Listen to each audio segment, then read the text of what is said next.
It's the person who said to her mother, I love you enough to make sure to get you through cancer. But when her mother passed, there was nothing left for her. See, the working class poor, as Sylvia mentioned, can be the one that grabs the bus ride an hour to work with 2 kids at home. But she's also the same woman that has a car note that she can't afford to pay. She's the same woman that has a mortgage she's trying to hold on to. She's the same woman who's trying to keep her kid in the same school community like yours. She's the same woman that's buying your kid what you're buying, the iPad, the earbuds, the car. That's who she is. She's no different. And she's trying to be you and trying to hold on to what you have. But unfortunately, because circumstances are different for her, she can't. I think I'm going to change seats. Just saying. I think the experience that I have with the women that we serve is that they are all of those people that she said. That they're the people that are serving us our food when we go to a restaurant. They're the people who are, giving us our money at the bank. They're all of those people that we see that are out there working hard, trying to make a living, and struggling every day, just like we are. And just like you said, they are us. That's usually the thing that I say to people, that it could be me. I was a single mom, I was had a child out of wedlock, all of that stuff, it could have been me. So every time I see a woman who is struggling, I see myself in her. And in that, I know that the work that we're doing is very positive and very necessary, because it could be any of us. And so we have to always be aware of that. And so those, the families that we serve and the families that we see that we can't serve are all just like us. They just want a safe place to live. They want a safe place where their children should be.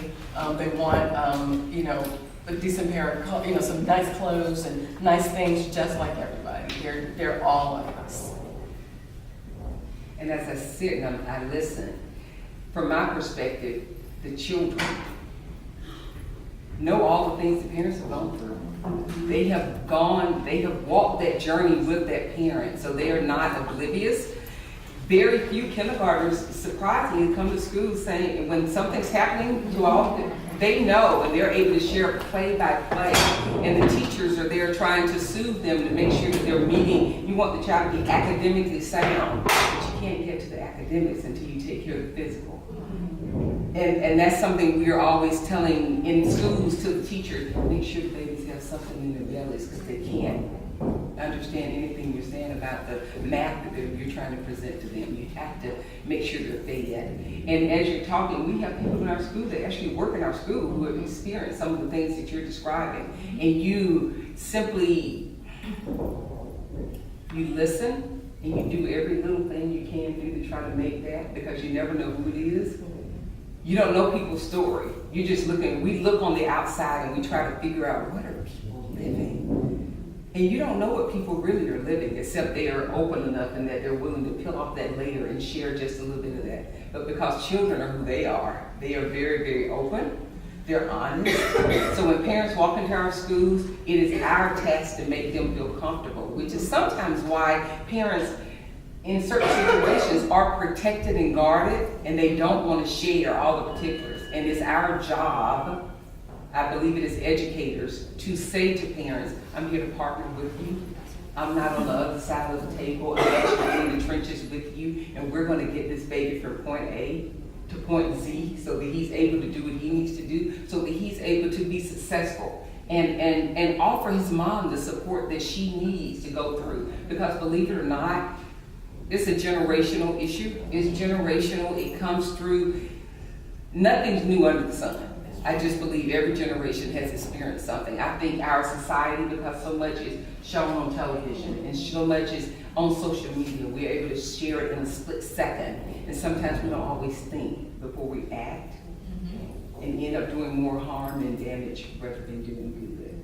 So once again, y'all, I am loving this whole setup, right? Because we're empowering each other to do even more for our, and you all are that conduit to make it happen. And I just say thank you so much. I'm sorry. But I'm glad you're sitting by her.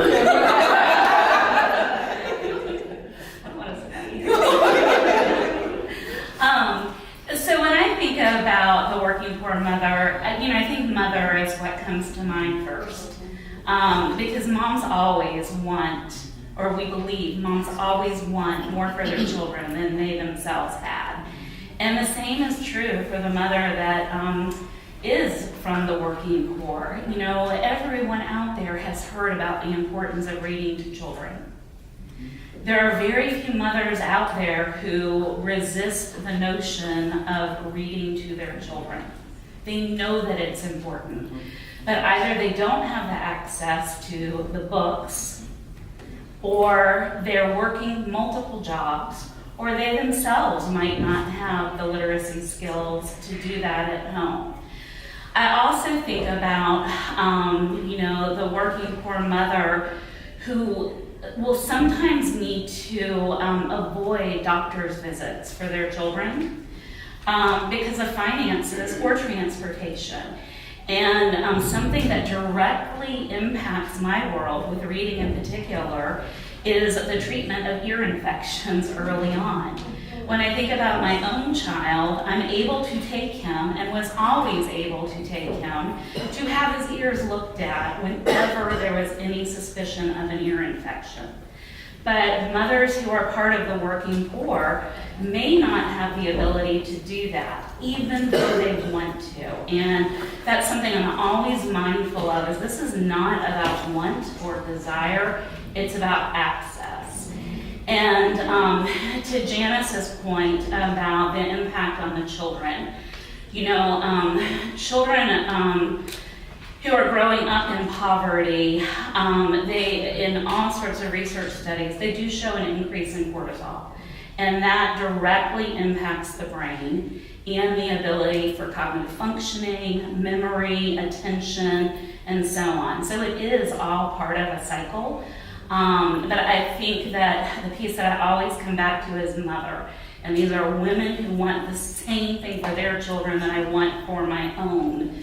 It's just about differences in access to resources. At this time, we've heard a lot. Is there anything, questions, any follow-up from the things that were said about the working mother? I just have a question. The library system.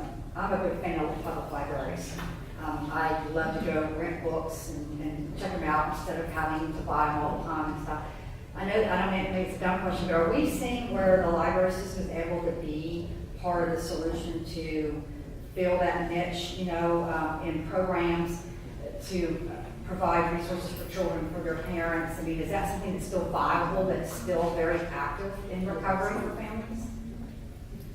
From my perspective, that's the first place I tell my mentors to meet their mentee for the first time, at the library. I say, go to the library, show them how to check out a book, help them get that library card. And oftentimes schools have literacy nights. And with literacy nights, they invite the library system to come in, and they offer library cards to the students, to the parents, and you'd be surprised. Some parents don't have library cards because they think it's obsolete, and it's really not an obsolete. It's just what you said, an opportunity to have access to thousands of books, and all you have to do is bring back the old one. And a lot of times in schools, what they're doing is like a book swap. Kids bring their books in that they've already read, and then they put it on the shelf. Somebody else comes up, they get it, they can get a book. You bring a book, you swap a book. So that's one way that schools are working to make sure children have access to reading material at home. And Gwinnett has brought back the bookmobile. We do have bookmobiles that go out because I am a huge fan of the public library. I truly am, and I love that all of our children receive a library card. That's part of the registration process. But there is still a transportation issue, and there is a time issue. So we are finding success with the bookmobile, but it still comes back to, and I'm going to kind of switch to the birth through 5 piece. Kids need to hear oral language to acquire the language. So someone needs to read the books to them in the early stages. So I think the library is definitely a good consideration, but if we're really going to change things, it's got to happen much earlier, and it has to happen with direct access, where people don't have to come to it.